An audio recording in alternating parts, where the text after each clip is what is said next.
ಯೇಸುವೆ ಸ್ತೋತ್ರ, ಯೇಸುವೆ ವಂದನೆ. ಆತ್ಮೀಯ ಸಹೋದರ ಸಹೋದರಿಯರೇ, ಫಾದರ್ ಫ್ರಾಂಕ್ಲಿನ್ ಮಾಡುವ ಆತ್ಮೀಯ ನಮನಗಳು. ಸೆಪ್ಟೆಂಬರ್ 8 ತಾಯಿ ಮರಿಯಮ್ಮನವರ ಜನ್ಮದಿನ. ಈ ವರ್ಷ ಸೆಪ್ಟೆಂಬರ್ 8 ಭಾನುವಾರ ಬೀಳುತ್ತೆ. ಸಾಧಾರಣ ಕಾಲದ 23ನೆಯ ಭಾನುವಾರ. ನಾನು ನಿಮಗೆ ಪೂಜ್ಯ ಮರಿಯಮ್ಮನವರ ಜಯಂತಿಯ ಹಬ್ಬದ ವಾಚನಗಳನ್ನು ವಿವರಿಸಲು ಇಷ್ಟಪಡುತ್ತೇನೆ. ನಾವು ಪ್ರಾರ್ಥಿಸೋಣ. ಸ್ತುತಿಗಳ ಮಧ್ಯೆ ವಾಸಿಸುವ ತಂದೆಯಾದ ದೇವರೇ, ನಿಮ್ಮ ನಾಮಕ್ಕೆ ಅನಂತ ಕೋಟಿ ಸ್ತುತಿ ಸ್ತೋತ್ರ ವಂದನೆಗಳನ್ನು ಸಲ್ಲಿಸುತ್ತೇನೆ ಪ್ರಭುವೇ. ಈ ದಿನ ನಾವು ಆಲಿಸಲಿರುವ ವಾಕ್ಯವನ್ನು ಧ್ಯಾನಿಸಲು ಬೇಕಾದ ಶಕ್ತಿ ಹಾಗೂ ಅರ್ಥೈಸಲು ಬೇಕಾದ ಪವಿತ್ರಾತ್ಮರ ಜ್ಞಾನವನ್ನು ಕರುಣಿಸು. ಈ ವಾಕ್ಯಗಳು ನಮ್ಮನ್ನು ಪರಿಶುದ್ಧಗೊಳಿಸಿ ನಿಮ್ಮ ಹಾದಿಯಲ್ಲಿ ಜೀವಿಸಲು ಬೇಕಾದ ವರಗಳನ್ನು ನಮಗೆ ಕರುಣಿಸಲಿ. ಯೇಸು ನಾಮದಲ್ಲಿ ಪ್ರಾರ್ಥಿಸುತ್ತೇವೆ, ಆಮೇನ್.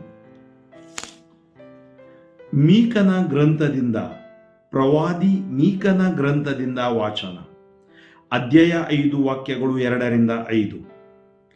ಸರ್ವೇಶ್ವರ ಸ್ವಾಮಿ ಇಂತೆನ್ನುತ್ತಾರೆ, ಎಫ್ರಾತದ ಬೆತ್ಲೆಹೇಮೆ, ಜೂದೆಯದ ಕುಲಗಳಲ್ಲಿ ನೀನು ಅತಿ ಚಿಕ್ಕವಳಾಗಿದ್ದರೂ ಇಸ್ರಾಯೇಲನ್ನು ಆಳತಕ್ಕವನು ನಿನ್ನಿಂದಲೇ ಉದಯಿಸುವನು. ಆತನ ಗೋತ್ರದ ಮೂಲ ಪುರಾತನವಾದುದು, ಅನಾದಿ ಕಾಲದಿಂದ ಬಂದುದು. ಇಂತಿರಲು ದಿನ ತುಂಬಿದವಳು ಹೆರುವವರೆಗೂ ಸರ್ವೇಶ್ವರ ತನ್ನ ಜನರನ್ನು ಶತ್ರುಗಳ ವಶಕ್ಕೆ ಬಿಟ್ಟು ಬಿಡುವರು. ಅನಂತರ ಅಳಿದುಳಿದ ಸಹೋದರರು ಬಂದು ಇಸ್ರಾಯೇಲ್ ಜನರೊಂದಿಗೆ ಸೇರಿಕೊಳ್ಳುವರು. ಆತನು ಸರ್ವೇಶ್ವರನಿಂದ ಬರುವ ಶಕ್ತಿಯಿಂದಲೂ ಆ ಸ್ವಾಮಿ ದೇವರ ನಾಮದ ಪ್ರಭಾವದಿಂದಲೂ ತನ್ನ ಜನರನ್ನು ಪರಿಪಾಲಿಸುವನು. ಆ ಜನರು ಸುರಕ್ಷಿತವಾಗಿ ಬಾಳುವರು. ಆತನು ಜಗದ ಕಟ್ಟಕಡೆಯವರೆಗೂ ಪ್ರಬಲನಾಗಿರುವನು. ಆತನೇ ನಮಗೆ ಶಾಂತಿದಾತನು.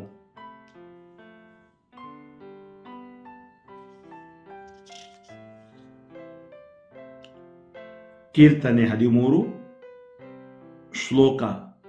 ಹಿರಿಹಿಗ್ಗುವುದು ನನ್ನ ದೇವರಲ್ಲಿ ನನ್ನ ಆತ್ಮ. ನಿನ್ನ ಛಲ ಪ್ರೀತಿಯಲ್ಲಿದೆ ನನಗೆ ವಿಶ್ವಾಸ. ನಿನ್ನ ರಕ್ಷಣೆ ತಂದಿದೆ ನನ್ನ ಮನಕ್ಕೆ ಹರುಷ. ಹಿರಿಹಿಗ್ಗುವುದು ನನ್ನ ದೇವರಲ್ಲಿ ನನ್ನ ಆತ್ಮ. ಪ್ರಭು ಮಾಡಿದ ಮಹೋಪಕಾರಗಳಿಗಾಗಿ ಹಾಡುವೆ ಗೀತೆಯನ್ನು ಮನಪೂರ್ವಕವಾಗಿ.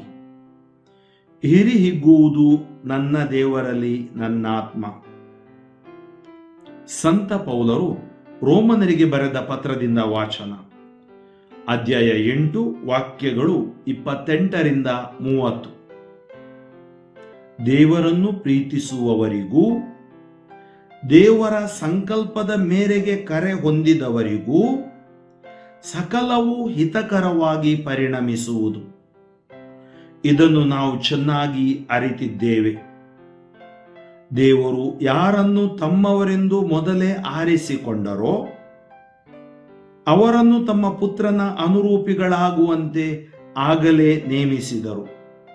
ಹೀಗೆ ಅನೇಕ ಸಹೋದರರಲ್ಲಿ ತಮ್ಮ ಪುತ್ರನೇ ಜ್ಯೇಷ್ಠನಾಗಿರಬೇಕೆಂಬುದು ದೇವರ ನಿರ್ಧಾರವಾಗಿದೆ. ಹೀಗೆ ಯಾರನ್ನು ಮೊದಲೇ ನೇಮಿಸಿದ್ದರೋ ಅವರನ್ನು ಕರೆದಿದ್ದಾರೆ. ಯಾರನ್ನು ಕರೆದಿದ್ದಾರೋ ಅವರನ್ನು ತಮ್ಮೊಡನೆ ಸತ್ಸಂಬಂಧದಲ್ಲಿ ಇರಿಸಿಕೊಂಡಿದ್ದಾರೆ. ಯಾರನ್ನು ತಮ್ಮೊಡನೆ ಸತ್ಸಂಬಂಧದಲ್ಲಿ ಇರಿಸಿಕೊಂಡಿದ್ದಾರೋ ಅವರನ್ನು ಮಹಿಮಾ ಪದವಿಗೆ ಸೇರಿಸಿಕೊಂಡಿದ್ದಾರೆ. ಘೋಷಣೆ. ಅಲ್ಲೇಲುಯ್ಯ, ಅಲ್ಲೇಲುಯ್ಯ. ಪರಿಶುದ್ಧ ಮರಿಯೇ, ಸ್ತ್ರೀಯರಲ್ಲಿ ನೀವು ಧನ್ಯರು, ಸ್ತುತಿಗೆ ನೀವು ಯೋಗ್ಯರು, ಏಕೆಂದರೆ ನ್ಯಾಯಕುಮಾರರಾದ ಯೇಸು ನಿಮ್ಮ ಉದರದಲ್ಲಿ ಜನಿಸಿರುವರು. ಅಲ್ಲೇಲುಯ್ಯ. ಮತ್ತಾಯನು ಬರೆದ ಪವಿತ್ರ ಶುಭ ಸಂದೇಶದಿಂದ ವಾಚನ. ಅಧ್ಯಾಯ 1 ವಾಕ್ಯಗಳು 1-16, 18-23. ಅಬ್ರಹಾಮನ ಮನೆತನಕ್ಕೆ ಸೇರಿದ ದಾವೀದ ಕುಲದ ಯೇಸು ಕ್ರಿಸ್ತರ ವಂಶಾವಳಿ. ಅಬ್ರಹಾಮನಿಗೆ ಈಸಾಕನು, ಈಸಾಕನಿಗೆ ಯಾಕೋಬನು, ಯಾಕೋಬನಿಗೆ ಯೂದ ಹಾಗೂ ಆತನ ಸಹೋದರರು ಹುಟ್ಟಿದರು. ಯೂದನಿಗೆ ತಾಮಾರ ಎಂಬವಳಿಂದ ಫೆರಸ್ ಹಾಗೂ ಜೆರಹಾನ್ ಹುಟ್ಟಿದರು.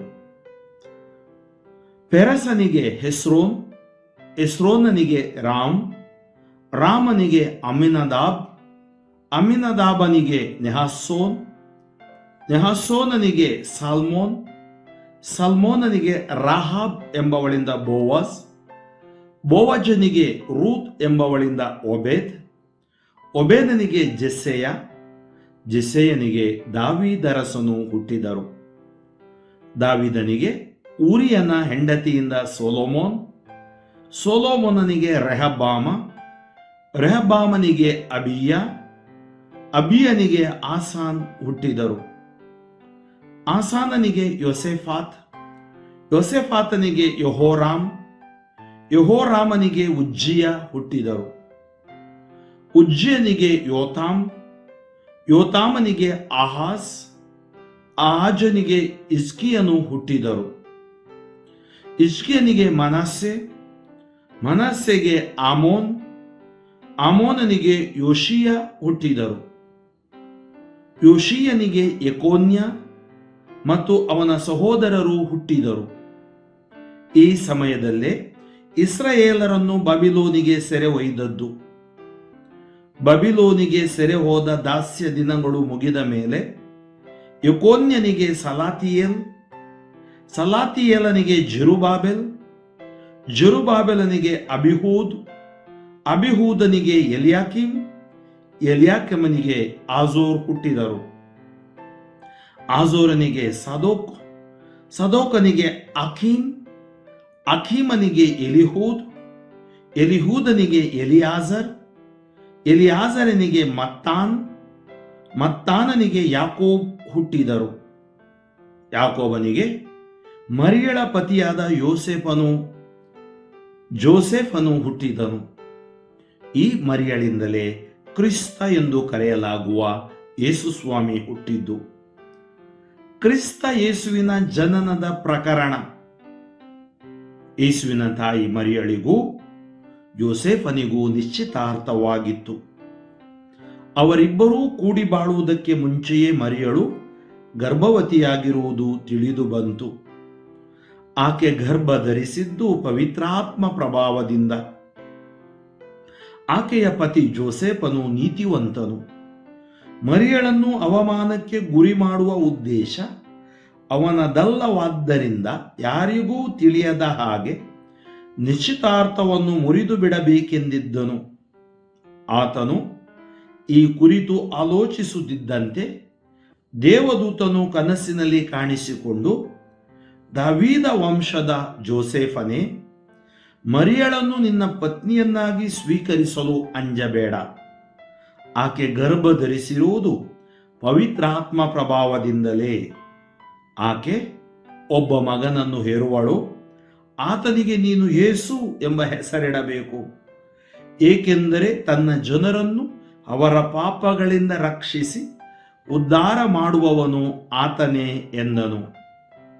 ಇಗೋ, ಕನ್ಯೆಯೊಬ್ಬಳು ಗರ್ಭ ತಳೆದು ಪುತ್ರನೊಬ್ಬನನ್ನು ಪ್ರಸವಿಸುವಳು.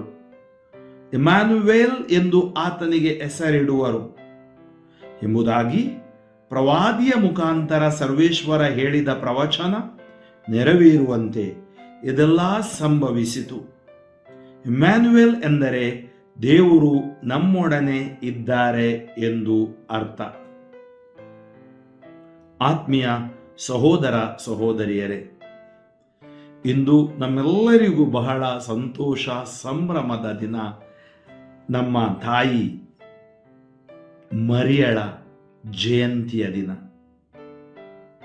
ಧರ್ಮಸಭೆಯಲ್ಲಿ ಕ್ರಿಸ್ತ ಜಯಂತಿ, ಮರಿಯಳ ಜಯಂತಿ ಮತ್ತು ಸ್ನಾನಿಕ ಯೋವಾನನ ಜಯಂತಿಯನ್ನು ನಾವು ಮಾಡುತ್ತೇವೆ. ಮರಿಯಳ ಬಾಲ್ಯ ಜೀವನದ ಬಗ್ಗೆ ನಮಗೆ ಹೆಚ್ಚು ಮಾಹಿತಿ ಇಲ್ಲದಿದ್ದರೂ ಐತಿಹಾಸಿಕವಾಗಿ ಅವರ ತಂದೆ ತಾಯಿ ಜೋಕಿಮ್ ಮತ್ತು ಹನ್ನ ಮತ್ತು ಗಾಬ್ರಿಯಲ್ ದೂತನ ಸಂದೇಶ ಸಿಕ್ಕಿದಂದಿನಿಂದ ಹೇಗೆ ದೇವರ ಕೃಪೆಯಲ್ಲಿ ಆಕೆ ಜೀವಿಸಿದ್ರು ಮತ್ತು ಆಶೀರ್ವಾದ ಹೊಂದಿದ್ರು ಎಂಬುದಾಗಿ ನಮಗೆ ಕುರುಹು ಇದೆ. ನಾವಿವತ್ತು ಒಂದೊಂದೇ ವಾಚನಗಳನ್ನು ಧ್ಯಾನಿಸೋಣ. ಮೊದಲನೇ ವಾಚನ, ಪ್ರತಿ ವರ್ಷ ಹಬ್ಬಕ್ಕೂ ನಾವು ಮೀಕಾ ಪ್ರವಾದಿಯ ಗ್ರಂಥದಿಂದ ಇದನ್ನು ಆರಿಸಿದ್ದೇವೆ. ಏಕೆಂದರೆ ಇದೊಂದು ಪ್ರವಾದನೆ, ಮರಿಯಳ ಕುರಿತು ಪ್ರವಾದನೆ. ನೋಡಿ, ಯೇಸು ಜೂದೆಯ ಕುಲದಿಂದ ಬಂದವರು. ಎಫ್ರಾತದ ಬೆತ್ಲೆಹೇಮೆ, ಜುದೆಯದ ಕುಲಗಳಲ್ಲಿ ನೀನು ಅತಿ ಚಿಕ್ಕವಳಾಗಿದ್ದರು. God is God of small things. ಮರಿಯಳ ಕುಟುಂಬ ಆ ಊರಿನಲ್ಲಿ ಸಾಧಾರಣ ಕುಟುಂಬ. ಇವತ್ತು ನೀವು ಯೋಚನೆ ಮಾಡೋದಾದ್ರೆ, ಇವತ್ತು ಎಷ್ಟೋ ಗುರುಗಳು, ಬಿಷಪ್ಗಳು, ಧರ್ಮಾಧ್ಯಕ್ಷರು, ನಾನು ಕೂಡ ಇವತ್ತು ಸುವಾರ್ತೆಯಲ್ಲಿ ಇದ್ದೀನಿ ಅಂದ್ರೆ ಯಾರಿಗೂ ಗೊತ್ತಿತ್ತು ಚಿಕ್ಕವರು ಇರುವಾಗ ಸುವಾರ್ತೆಗೆ ಬರ್ತೀನಿ ಅಂತೇಳಿ. ಎಲ್ಲ ಊರಿನಲ್ಲಿರುವ ಒಂದು 52 ಕುಟುಂಬಗಳಿಗೆ ಒಂದು ಕುಟುಂಬ. ಹಾಗೇನೆ ಈ ಹಳ್ಳಿಯಲ್ಲೂ ಕೂಡ ಜೋಕಿಮ್ ಮತ್ತು ಹಾನ್ನ ಅವರ ಹಾಗೆ ಇನ್ನಿತರ ಕುಟುಂಬಗಳು ಕೂಡ ಇದ್ವು, ಪ್ರಾರ್ಥನೆಯ ಕುಟುಂಬಗಳು. ಇವರ ಮೇಲೆ ಬಹಳ ಅಪಾರ ಒಲವಿದ್ದ ಕುಟುಂಬಗಳು.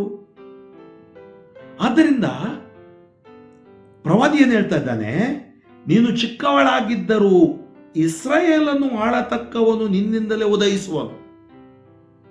ಈಗ ದೇವರು ಜೂದಾ ಕುಲದಿಂದ ಜೋಸೆಫನನ್ನು ಆಯ್ದು ಮರಿಯಳಿಗೆ ಅಲ್ಲಿ ತಂದು ಆಶೀರ್ವದಿಸುವುದನ್ನು ನಾವು ದೇವರು ಈ ಒಂದು ಕಾರ್ಯವನ್ನು ಮಾಡ್ತಾರೆ. ಕೆಲವು ಸರಿ ನಮ್ಗೆ ಗೊತ್ತಿರುವುದಿಲ್ಲ. ಕೆಲವು ಸರಿ ನಾವು ಹೇಳ್ತೀವಿ ಬೆಳೆಯುವ ಸಿರಿ ಮೊಳಕೆಯಲ್ಲಿ ಅಂತೀವಿ. ಕೆಲವು ಸರಿ ಮೊಳಕೆಯಲ್ಲಿ ಅಷ್ಟು ಏನೂ ಮಾಡದವರು ಬೆಳೆಯುವಾಗ ದೇವರ ಕೃಪೆಯಿಂದ ಅನೇಕ ಆಶೀರ್ವಾದಗಳನ್ನು ಪಡೆದಿದ್ದಿದೆ. ಯಾಕಂದ್ರೆ ದೇವರ ಕೃಪೆ ಹಾಗೆ. ಏನಾಯಿತು, ಆತನ ಗೋತ್ರದ ಮೂಲ ಪುರಾತನವಾದುದು, ಅನಾದಿ ಕಾಲದಿಂದ ಬಂದುದು, ಇಂತಿರಲು ದಿನ ತುಂಬಿದವಳು ಹೆರುವವರೆಗೂ ಸರ್ವೇಶ್ವರ ತನ್ನ ಜನರನ್ನು ಶತ್ರುಗಳ ವಶಕ್ಕೆ ಬಿಟ್ಟು ಬಿಡುವರು. ಅನಂತರ ಅಳಿದುಳಿದ ಸಹೋದರರು ಬಂದು ಇಸ್ರಾಯೇಲ್ ಜನರೊಂದಿಗೆ ಸೇರಿಕೊಳ್ಳುವರು. ಆತನು ಸರ್ವೇಶ್ವರನಿಂದ ಬರುವ ಶಕ್ತಿಯಿಂದಲೂ ಸ್ವಾಮಿ ದೇವರ ನಾಮದ ಪ್ರಭಾವದಿಂದಲೂ, ಅಂದ್ರೆ ಯೇಸು ಸ್ವಾಮಿ ತನ್ನ ಜನರನ್ನು ಪರಿಪಾಲಿಸುವನು. ಇವತ್ತು ನಾವು ಯೇಸುವಿನ ಆಳ್ವಿಕೆ ಅಡಿಯಲ್ಲಿ ಇದ್ದೀವಿ. ಆ ಯೇಸುವಿನ ತಾಯಿ ಮರಿಯ ಪುನೀತೆ, ಪಾವನ ಜೀವನ ಜೀವಿಸಿದ ತಾಯಿ. ಆ ಜನರು ಸುರಕ್ಷಿತವಾಗಿ ಬಾಳುವರು. ಆತನು ಜಗದ ಕಟ್ಟಕಡೆಯವರೆಗೂ ಪ್ರಬಲನಾಗಿರುವನು. ಆತನೇ ನಮಗೆ ಶಾಂತಿದಾತನು. ಕಟ್ಟ ಕಡೆಯವರೆಗೆ ಪ್ರಬಲನಾಗುವನು. ಯೇಸು ಸ್ವಾಮಿ ಇವತ್ತು ಪ್ರಬಲವಾಗಿದ್ದಾರೆ. ಯೇಸು ನಾಮದಲ್ಲಿ ಎಂತ ಅದ್ಭುತಗಳು. ಸುವಾರ್ತೆ ಇರುವುದೇ ಯೇಸು ನಾಮದಲ್ಲಿ. ಆ ಸುವಾರ್ತೆಗೆ ಬಲ ಹಿಂದ್ಗಡೆ ಆ ತಾಯಿ. ಆಕೆಯ ಕುರಿತು ನಾವು ಅನೇಕ ವಿಷಯಗಳನ್ನು ಬೈಬಲಲ್ಲಿ ಓದಬಹುದು.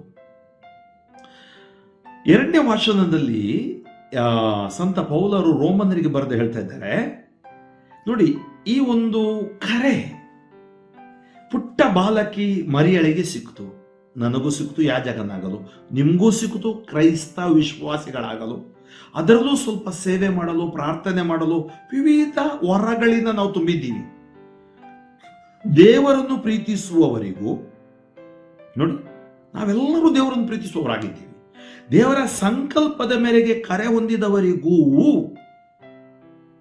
ದೇವರ ಸಂಕಲ್ಪದ ಮೇರೆಗೆ ಕರೆ ಹೊಂದಿದವರಿಗೂ ಸಕಲವು ಹಿತಕರವಾಗಿ ಪರಿಣಮಿಸುವುದು. ದೇವರ ಸಂಕಲ್ಪ ನನ್ನ ಮೇಲೆ, ನಿಮ್ಮ ಮೇಲೆ, ಯಾರ ಮೇಲೂ ಬರ್ಬೋದು. ಅದು ದೇವರಿಗೆ ಬಿಟ್ಟಿತ್ತು. ನಾವೇನ್ ಮಾಡಬೇಕು? ದೇವರನ್ನು ಪ್ರೀತಿಸಿ ಬಾಳ್ಬೇಕು. ಅದೇ ದೊಡ್ಡ ಆಶೀರ್ವಾದ ನಮಗೆ. ಇದನ್ನು ನಾವು ಚೆನ್ನಾಗಿ ಅರಿತಿದ್ದೀವಿ. ದೇವರು ಯಾರನ್ನು ತಮ್ಮವರೆಂದು ಮೊದಲೇ ಆರಿಸಿಕೊಂಡರೋ, ನಮ್ಮನ್ನು ಆರಿಸಿಕೊಂಡಿದ್ದಾರೆ. ಎಲ್ಲಿ? ಸ್ನಾನ ದೀಕ್ಷೆಯಲ್ಲಿ ಆರಿಸಿಕೊಂಡಿದ್ದಾರೆ. ಅವರನ್ನು ತಮ್ಮ ಪುತ್ರನ ಅನುರೂಪಿಗಳಾಗುವಂತೆ ಆಗಲೇ ನೇಮಿಸಿದರು. ನಾವೆಲ್ಲರೂ ಕ್ರೈಸ್ತರು, ಪುತ್ರನ ಅನುರೂಪಿಗಳಾಗಿದ್ದೀವಿ. ಹೀಗೆ ಅನೇಕ ಸಹೋದರರಲ್ಲಿ ನೋಡಿ, ಯೇಸು ನಮ್ಮ ಹಿರಿಯ ಸಹೋದರ, ತಮ್ಮ ಪುತ್ರನೇ ಜ್ಯೇಷ್ಠನಾಗಿರಬೇಕೆಂಬುದು ದೇವರ ನಿರ್ಧಾರವಾಗಿದೆ. ಆದ್ದರಿಂದ ಮೊದಲ ಸ್ಥಳ ತ್ರಯೇಕ ದೇವರಿಗೆ ಅಂತೀವಿ. ಪಿತಾ, ಸುತ, ಪರಿಶುದ್ಧಾತ್ಮ. ಪಿತದೇವರು, ಸುತದೇವರು, ಪವಿತ್ರಾತ್ಮ ದೇವರು. ಇದು ದೇವರ ನಿರ್ಧಾರ. ಪುತ್ರನನ್ನು ನಮ್ಮ ರಕ್ಷಕನನ್ನಾಗಿ ಕಳುಹಿಸುವುದು ದೇವರ ನಿರ್ಧಾರ. ಅದಕ್ಕಾಗಿ ಆರಿಸಿಕೊಂಡಿದ್ದು ತಾಯಿ ಮರಿಯ. ಹೀಗೆ ಯಾರನ್ನು ಮೊದಲು ನೇಮಿಸಿದ್ದರೋ ಅವರನ್ನು ಕರೆದಿದ್ದಾರೆ. ಜೋಕಿಮ್ ಅನ್ನಳ ಉದರದಲ್ಲಿ ಮರಿಯಳನ್ನು ನೇಮಿಸಿದ್ದರು. ಸಿಂಪಲ್ ಉದಾಹರಣೆ, ನನಗೆ 7 ಮಂದಿ ಸಹೋದರರಿದ್ದಾರೆ. ದೇವರಿಗೆ ಗೊತ್ತಿರಬೇಕು, ನನ್ನ ತಂದೆ ತಾಯಿಯ ಉದರದಲ್ಲಿ ಗುರು ಆಗಲು ನನ್ನ ನೇಮಿಸಿದ್ರು. ಅಪ್ಪ ಹೇಳಿದ್ರು ಎಲ್ಲರಿಗೂ ಹೋಗಿ ಹೋಗಿ ಅಂತೇಳಿ. ನನ್ನಲ್ಲಿ ಒಂದು ಪ್ರೇರಣೆ ಇತ್ತು. ಇದೇ ಕತೆ ನೀವು ಕೇಳಿದ್ರೆ ಪ್ರತಿಯೊಬ್ಬರ ಸಾಕ್ಷಿ, ಗುರುಗಳು, ಧರ್ಮಾಧ್ಯಕ್ಷರು, ಇದೆಲ್ಲ ದೇವರ ಕರುಣೆ. ನಾವಿದರಲ್ಲಿ ಹೆಚ್ಚಳ ಪಡುವುದು ಎಂಥದೂ ಇಲ್ಲ. ಯಾಕೆಂದ್ರೆ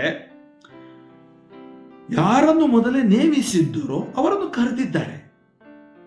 ನೋಡಿ, ಕರೆದು ದೇವರು ಕೈ ಬಿಡುವುದಿಲ್ಲ.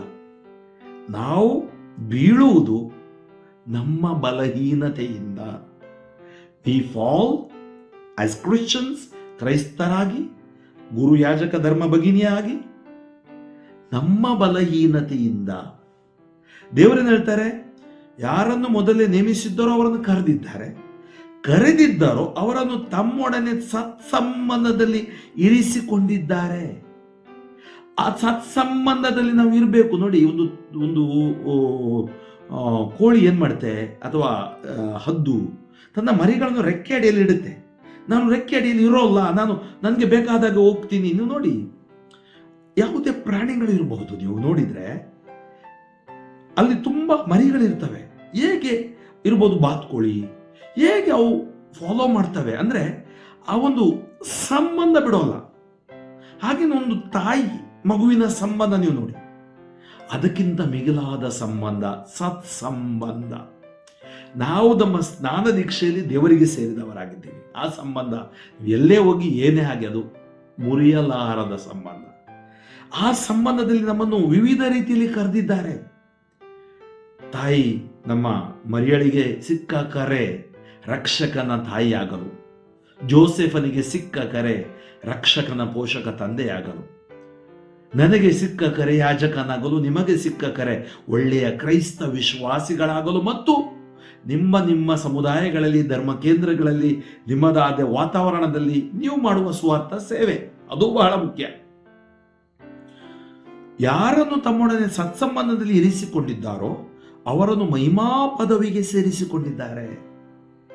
ನೋಡಿ, ನಾವು ಸತ್ಸಂಬಂಧದಲ್ಲಿ ಇರ್ಬೇಕಾದ್ರೆ ನಮ್ಗೆ ಅಲ್ಲಿ ಪ್ರಾರ್ಥನೆ, ವಿಶ್ವಾಸ, ದೇವರ ವಾಕ್ಯ, ಇದು ನಮ್ಮ ಉಸಿರಾಗಬೇಕು. ಅಲ್ಲಿನ ಮಹಿಮಾ ಪದವಿ. ನೀವು ಮಾತೆ ಮರಿಯಾಳ ಸ್ತುತಿಗೀತೆ ಒಂದು ಸಾರಿ ಓದಿ, ಒಂದು ಸಾರಿ ಅಲ್ಲ 10 ಸಾರಿ ಓದಿ. ಹೇಗೆ ಮಹಿಮಾ ಪದವಿ, ಆಕೆ ತನ್ನ ದೀನ ಸೇವಕಿ, ಆಕೆ ಒಪ್ಕೊಳ್ತಾಳೆ. ಎಲ್ಲಿ ದೀನತೆ ಇದೆ ಅಲ್ಲಿ ಶ್ರೇಷ್ಠತೆ ದೇವರು ಕೊಡ್ತಾರೆ. ಎಲ್ಲಿ ವಿಧೇಯತೆ ಇದೆ ಅಲ್ಲಿ ಪ್ರಖ್ಯಾತಿ ದೇವರು ಕೊಡ್ತಾರೆ. ಎಲ್ಲಿ ಸಮರ್ಪಣೆ ಇದೆ ಅಲ್ಲಿ ಆಶೀರ್ವಾದ ದೇವರು ಕೊಡ್ತಾರೆ. ಎಲ್ಲಿ ದೇವರ ಪ್ರೀತಿ ಇದೆ ಅಲ್ಲಿ ಅನುಗ್ರಹ ಹರಿಯುತ್ತಾ ಇದೆ. ಸಂತ ಪೌಲರು ಹೇಳ್ತಾರೆ, ಹೆಚ್ಚಳ ಪಡುವವನು ಪ್ರಭುವಿನಲ್ಲಿ ಹೆಚ್ಚಳ ಪಡಲಿ. ನಾನು, ನೀವು ಯಾರು ಹೆಚ್ಚಳ ಪಡುವ ಹಾಗಿಲ್ಲ. ಇವತ್ತು ತಾಯಿ ಮರಿಯಳು ಕೂಡ ಹೆಚ್ಚಳ ಪಟ್ಟಿಲ್ಲ. ಯಾಕೆ ಹೆಚ್ಚಳ ಪಟ್ಟಿಲ್ಲ ಅಂದ್ರೆ, ಸರ್ವಶಕ್ತನು ಮಹತ್ಕಾರ್ಯ ನನ್ನ ಜೀವನದಲ್ಲಿ ಮಾಡಿದ್ದಾನೆ. ಜೋಕಿಮ್ ಅನ್ನಳು ಹೆಚ್ಚಳ ಪಟ್ಟಿಲ್ಲ. ಸರ್ವಶಕ್ತನು ಅದ್ಭುತ ಅವರ ಜೀವನದಲ್ಲಿ ಮರಿಯಳನ್ನು ಕೊಟ್ಟಿದ್ದಾರೆ. ಮರಿಯಳಿಗೆ ದೇವರು ಆರಿಸಿಕೊಂಡಿದ್ದಾರೆ. ಆದ್ದರಿಂದ ಸತ್ಸಂಬಂಧದಲ್ಲಿ ಅವರನ್ನು ಇರಿಸಿಕೊಂಡು ಆ ಸತ್ಸಂಬಂಧದಲ್ಲಿ ಇವತ್ತು ವಿಶ್ವದಾದ್ಯಂತ ಸ್ವಾರ್ಥಕಿಯಾಗಿ ಅವರನ್ನು ಆಶೀರ್ವದಿಸಿದ್ದಾರೆ. ನಾವು ಕೀರ್ತನೆಯಲ್ಲಿ ಆಲಿಸಿದ್ದು, ಹಿರಿ ಹಿಗ್ಗುವುದು ನನ್ನಲ್ಲಿ, ದೇವರಲ್ಲಿ ನನ್ನ ಆತ್ಮ. ನೋಡಿ, ಇಲ್ಲಿ 2 ಲೈನ್ ನಾವು ಇವತ್ತು ಕೀರ್ತನೆಯಲ್ಲಿ ಓದಿದ್ವಿ. ನಿನ್ನ ಅಚಲ ಪ್ರೀತಿಯಲ್ಲಿದೆ ನನಗೆ ವಿಶ್ವಾಸ. ಈ ಹಬ್ಬ ದೇವರ ಅಚಲ ಪ್ರೀತಿಯಲ್ಲಿ ನಾವು ವಿಶ್ವಾಸ ಇಡಬೇಕು. ಅನೇಕರಿಗೆ ಕೊರತೆ ದೇವರ ಪ್ರೀತಿ. ಅದಕ್ಕಾಗಿ ತಾಯಿ ಮರಿಯ ದೇವರ ಅಚಲ ಪ್ರೀತಿಯಲ್ಲಿ ಭರವಸೆ ಇಟ್ಟರು. ಕೃಪಾಪೂರ್ಣೆ. ನೋಡಿ, ದೇವರು ಏನೇ ಹೆಸರು ಕೊಟ್ಟರು ಅವರಿಗೆ. ತದನಂತರ ತಿರುಗಿ ನೋಡಿಲ್ಲ. ನಿನ್ನ ರಕ್ಷಣೆ ತಂದಿದೆ ನನ್ನ ಮನಕ್ಕೆ. ಅರು ಶಾಖೆಗೆ ಗೊತ್ತಾಯ್ತು, ನಾನು ಆರಿಸಲ್ಪಟ್ಟವಳು. ಪ್ರಭು ಮಾಡಿದ ಮಹೋಪಕಾರಗಳಿಗಾಗಿ ಎಂದ ಮನ ಸ್ತುತಿ ಮಾಡುತ್ತಿದೆ ಸರ್ವೇಶ್ವರನಲ್ಲಿ. ಹಾಡುವೆ ಗೀತೆಯನ್ನು ಮನಪೂರ್ವಕವಾಗಿ. ಆದ್ದರಿಂದ ನಾವು ನಿರಂತರ ಥೆಸಲೋನಿಕದವರಿಗೆ ಬರೆದ ಪತ್ರಿಕೆಯಲ್ಲಿ ನೋಡ್ತೀವಿ, ಸದಾ ಸ್ತುತಿ ಮಾಡಿರಿ, ಸಂತೋಷಿಸಿರಿ, ಹರ್ಷಿಸಿರಿ, ಕೀರ್ತನೆಗಳೊಂದಿಗೆ ದೇವರಿಗೆ ಸ್ತುತಿ ಮಾಡಿರಿ. The greatest gift that we have got from god is Jesus. ರಕ್ಷಕ ನಮಗೆ ದೇವರು ಕೊಟ್ಟಿದ್ದಾರೆ. ಅನುಗ್ರಹ ಆತನ ಮೂಲಕ ಬಂದಿದೆ. ಆತನ ಶರೀರದ ಅಂಗಾಂಗಗಳು ನಾವಾಗಿದ್ದೀವಿ. ಆ ತಾಯಿ ನಮಗೆ ಈ ಲೋಕಕ್ಕೆ ಯೇಸುವನ್ನು ಕೊಟ್ಟರು. ಅದಕ್ಕಾಗಿ ಆಕೆಗೆ ವಿಶೇಷ ಸ್ಥಾನಮಾನವಿದೆ. ಇಂದಿನ ಶುಭ ಸಂದೇಶದಲ್ಲಿ ನೀವು ನೋಡ್ತೀರಿ, ಒಂದು ವಂಶಾವಳಿ ನೋಡಿ, ಪ್ರತಿಯೊಂದು ಐತಿಹಾಸಿಕವಾಗಿದೆ. ಇದು ಅಬ್ರಹಾಮನ ಮನೆತನದಿಂದ ಕೊನೆಗೆ ಯೋಸೇಫನ ತನಕ ಹೇಗೆ ಸುಂದರವಾಗಿ ಪ್ರತಿಯೊಂದು ಹೆಸರುಗಳು ಕೂಡ ಆ ಸಂರಕ್ಷಣಾ ಯೋಜನೆಯನ್ನು ದೇವರು ಇಲ್ಲಿ ಬರೆದಿದ್ದಾರೆ. ನಮಗೆ ಕೆಲವು ಸರಿ ಸ್ವಲ್ಪ ಬೋರ್ ಹಿಡಿಯಬಹುದು, ಕೆಲವು ಸರಿ ನಾವು ಶಾರ್ಟ್ ಕಟ್ ತಗೊಂಡ್ಬಿಡ್ತೇವೆ, ಆ ಹೆಸರು ಕಷ್ಟ ಇದೆ. ಒಂದು 10 ಸಾರಿ ಓದಿ ಹೆಸರುಗಳು ಗೊತ್ತಾಗ್ತವೆ. ಯಾಕಂದ್ರೆ ಅಬ್ರಹಾಮ, ಈಸಾಕ, ಯಾಕೋಬ ಎಲ್ಲ ಹೆಸರುಗಳು ನಾವು ಕಲಿಬೇಕು. ಇದು ನಮ್ಮ ವಿಶ್ವಾಸದ ಕುರುಹು. ಹೇಗೆ ಯೇಸು ಸ್ವಾಮಿ ದೇವರ ಯೋಜನೆಯ ಪ್ರಕಾರ ಅಬ್ರಹಾಮನಿಗೆ ಕೊಟ್ಟ ಆ ವಾಗ್ದಾನದ ಪ್ರಕಾರ ನಮ್ಮನ್ನು ರಕ್ಷಿಸಿದರು ಎಂಬುದಾಗಿ ಈ ಒಂದು ವಂಶಾವಳಿ ನಮಗೆ ತೋರ್ಪಡಿಸುತ್ತದೆ. ನಾವು ಕೂಡ, ನೀವು ನೋಡಿ, ನಿಮ್ಮ ತಂದೆ, ಅಜ್ಜ, ಮುತ್ತಜ್ಜ ವಂಶಾವಳಿ, ಫ್ಯಾಮಿಲಿ ಟ್ರೀ ವೆರಿ ಇಂಪಾರ್ಟೆಂಟ್. ಇತ್ತೀಚಿನ ದಿನಗಳಲ್ಲಿ ನಾವು ಮರೆತೋಗಿದ್ದೀವಿ. ನಾನು ಈ ಸುವಾರ್ತೆಯಲ್ಲಿ ಇರುವುದರಿಂದ ನನ್ನ ಕುಟುಂಬಸ್ಥರು ಅನೇಕರು ನನಗೆ ಬೇರೆ ಬೇರೆ ಕಡೆ ಅವರು ಸಿಗ್ತಾ ಇದ್ದಾರೆ ಮತ್ತು ಯೂಟ್ಯೂಬ್ಗಳಲ್ಲಿ ಇರುವುದರಿಂದ ಅವ್ರು ನೋಡ್ತಾರೆ. ಕೊನೆಗೆ ನೋಡ್ಲಿಕ್ಕೆ ಹೋದರೆ ಹತ್ತಿರದ ಸಂಬಂಧಿಗಳು ತುಂಬಾ ಮಂದಿ ಇದ್ದಾರೆ. ಅಂದರೆ ಈ ಕಾರಣಾಂತರದಿಂದ ದೂರ ದೂರ ಇದ್ದಾರೆ. ಎಷ್ಟು ನಮ್ಮ ಮೀಡಿಯಾಗಳು ಇರಬಹುದು, ಅದು ಇದು ಇರಬಹುದು, ಆದರೆ ಆ ಸಂಬಂಧ ಬಲವಾಗಿ ಇರಿಸುವುದು ಅಷ್ಟು ಸುಲಭವಲ್ಲ. ಅದಕ್ಕೆ ಯಾರಾದರೂ ಒಂದು ಕೊಂಡಿ ಕುಟುಂಬದಲ್ಲಿ ಇರಬೇಕು. ತದನಂತರ ನಮಗೆ ಇವತ್ತು ಈ ಹಬ್ಬದ ದಿನದಂದು ಏನು ಹೇಳ್ತಾರೆ, ಮರಿಯಳಿಗೂ ಮತ್ತು ಜೋಸೆಫನಿಗೂ ಆದ ನಿಶ್ಚಿತಾರ್ಥ. ಅಲ್ಲಿ ಜೋಸೆಫನಿಗೆ ಬಂದ ಒಂದು ಭಯದ ವಾತಾವರಣ. ಮರಿಯಳು ಗರ್ಭಿಣಿಯಾಗಿದ್ದಾಳೆ. ಪವಿತ್ರಾತ್ಮ ಪ್ರಭಾವದಿಂದ ನಮ್ಗೊತ್ತು, ಜೋಸೆಫನಿಗೆ ಗೊತ್ತಿರಲಿಲ್ಲ. ನಮ್ಗೊತ್ತು ಇವತ್ತು ಓದುವುದರಿಂದ. ಜೋಸೆಫ ಅವಳಿಗೆ ಅವಮಾನಕ್ಕೆ ಗುರಿ ಮಾಡುವ ಉದ್ದೇಶ ಅವನಲ್ಲಿ ಇಲ್ಲದುದರಿಂದ ನೋಡಿ ಎಷ್ಟು ನೀತಿವಂತ ಆತ, ನೀತಿವಂತ, ಪ್ರೀತಿವಂತ, ಸತ್ಯವಂತ, ಪ್ರಾಮಾಣಿಕ. ಅಂತ ವ್ಯಕ್ತಿ, ಒಂದು ಶಕ್ತಿ ಯೇಸುವಿನ ಜೀವನದಲ್ಲಿ ಸಿಕ್ಕಿದ್ದು, ಮರಿಯಳ ಜೀವನದಲ್ಲಿ ಸಿಕ್ಕಿದ್ದು. ಪತಿ ಪತ್ನಿಯವರು ಹಿಂಗಿರ್ಬೇಕು. ಕಷ್ಟ ಇದೆ, ಅವರಿಗೆಲ್ಲ ಕಷ್ಟ ಇತ್ತು. ಜೋಕಿಮನ್ನಳಿಗೂ ಕಷ್ಟ ಇತ್ತು, ಮರಿಯಳಿಗೂ ಜೋಸೆಫ್ಗೆ ಕಷ್ಟ ಇತ್ತು. ಆದರೆ ಅವರ ದೃಷ್ಟಿ ದೇವರ ಮೇಲೆ ನಾಟಿತ್ತು. ಅವರ ಆಲೋಚನೆಗಳು ಸ್ಪಷ್ಟವಾಗಿದ್ದು, ಅವರ ಪ್ರೀತಿ ದೇವರ ಮೇಲೆ ಅಚಲವಾಗಿತ್ತು, ವಿಶ್ವಾಸ ಸದೃಢವಾಗಿತ್ತು. ಅದಕ್ಕಾಗಿ ದೇವದೂತ ಮತ್ತೆ ಅವರ ಜೀವನವನ್ನು ಸರಿದೂಗಿಸಿ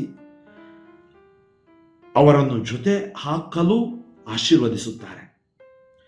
ಮತ್ತು ಆಕೆ ಒಬ್ಬ ಮಗನನ್ನು ಹೆರುವಳು. ನೋಡಿ, ದೇವದೂತ ಹೇಳಿದ ಪವಿತ್ರಾತ್ಮ ಪ್ರಭಾವದಿಂದ ಆತನಿಗೆ ಯೇಸು ಎಂಬ ಹೆಸರಿಡಬೇಕು, ಏಕೆಂದರೆ ತನ್ನ ಜನರನ್ನು ಅವರ ಪಾಪಗಳಿಂದ ರಕ್ಷಿಸಿ ಉದ್ಧಾರ ಮಾಡುವವನು ಆತನೇ. ಅದರಿಂದ ಇವತ್ತು ನಮ್ಮ ಬಸಿಲಿಕಗಳು, ಶ್ರೈನ್ಗಳು, ಈ ಹಬ್ಬ ನಮ್ಮ ಪಾಪಗಳಿಂದ ಬಿಡುಗಡೆ ಕೊಡುವ ಹಬ್ಬ ಆಗಬೇಕು. ಕೇವಲ ಬಾಹ್ಯ ಆಚರಣೆ ಅಲ್ಲ, ಆಚರಣೆ ಬೇಕು. ಹಾರ ಹಾಕ್ತೀವಿ, ಜಪ್ಸರ ಮಾಡ್ತೀವಿ, ಕ್ಯಾಂಡಲ್ ಹಚ್ಚಿಸ್ತೀವಿ, ಕೆಲವು ಕಡೆ ದೀಡ್ ನಮಸ್ಕಾರ ಮಾಡ್ತಾರೆ. ವಿವಿಧ ರೀತಿಯಲ್ಲಿ ನೀವು ಹರಕೆಗಳನ್ನು ಸಲ್ಲಿಸ್ತೀರಿ. 9 ದಿನ ಕಡ್ಡಾಯವಾಗಿ ನೋವೇನಕ್ಕೆ ಹೋಗಿ, ವೆರಿ ಗುಡ್. ಆದರೆ ಹೃದಯ ಪರಿವರ್ತನೆ, ಹೃದಯವೆಂಬ ಹೂವನ್ನು ದೇವರಿಗೆ, ಮರಿಯಳಿಗೆ ನಾವು ಸಮರ್ಪಿಸಬೇಕು. ಅಲ್ಲಿರುವ ಕಲ್ಮಶಗಳನ್ನು ತೊಳೆಯಬೇಕು. ದೇವರ ಕೃಪೆಯಲ್ಲಿ ತುಂಬಬೇಕು.